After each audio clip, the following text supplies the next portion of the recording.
I told you about when I was born back in 1949 and all, you know, the trouble they had weighing me because of the scales and things like that.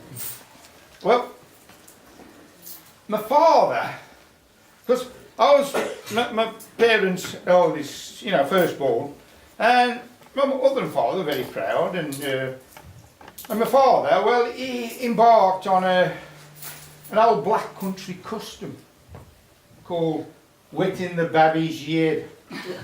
Yeah, well, this involves drinking plenty of beer with your best mates, you see. But he did overindulge a bit. But he set off on this endeavour with his best mate, Tony. Now, Tony was a self-employed builder. And he hadn't long set up his own business there. But anyway, off they went. And, well, it was a double celebration really, because Tony was celebrating getting a contract to repair Rowley Church. See, it had a slight bomb damage during the war, and it, you know, it wasn't much. It was just a, you know, a bit of a damage on the it's the northeast corner of the tower, and he got the contract to do it, and you know, he wasn't, you know, financially very good, but it was a prestigious job for him, you know, setting up his new business and things like that. Well, during the course of this double celebration, see, because my father, he'd read somewhere about the Lincoln Cathedral. Now, you may have heard this story because they've wrote it into a song now, but the masons that built Lincoln Cathedral, because if you get to Lincoln Cathedral, there's loads of angels and cherubs carved into the stonework.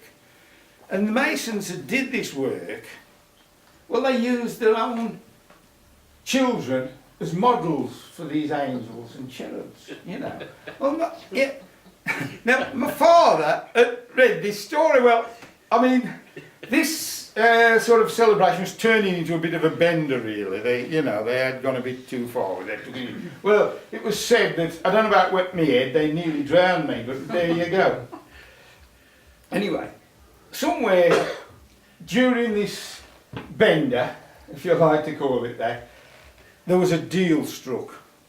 Money changed hands, and the deal was, I see, my dad wanted an effigy of me carved and put into the Rowley Church.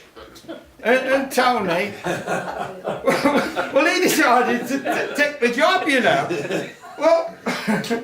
Well, they come back to our house so Tony could have a good look at me. Now, I did tell you, didn't I, and none of you believed me, that I was an ugly babby, actually.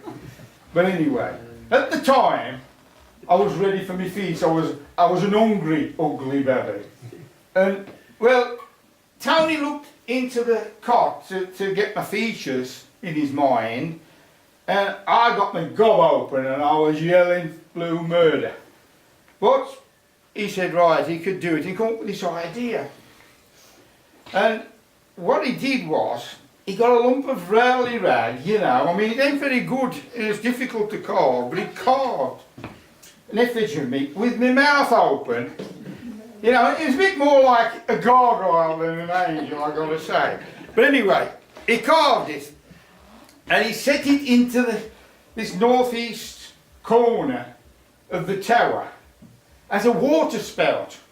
And yeah, you know, apparently it looked quite well, you know. But now, the vicar at the time, he got a good business head on him, and he tied Tony down to a lifelong guarantee on his work. Now, it's often said that I got a big gob, but in this case, my gob wasn't big enough, because it was about 18 months after the job had been done. They had a big thunderstorm, a big downpour, and the hole wasn't big enough to release the water. The pressure built up, and this stone shot out, but luckily it landed on the grass and didn't get damaged. The sexton picked it up and put it in his shed, and the vicar got on to Tony, and Tony came back and did the repair. Now, he used a technique known only to master tradesmen. He used 2 tubes with no nails. Anyway, this worked great for a bit, and then there was another storm back, you know, and this is what was happening every, you know, 18 months, 2 years. This thing had, you know, the vicar would call him up and Tony would, you know, go and do his, you know, go on, he'd just take his ladder up on a Saturday morning and fix it. And this was, went on, it was an ongoing thing. But of course, Tony and the vicar, and the sexton for that matter, they all passed to the heavenly rewards, you see.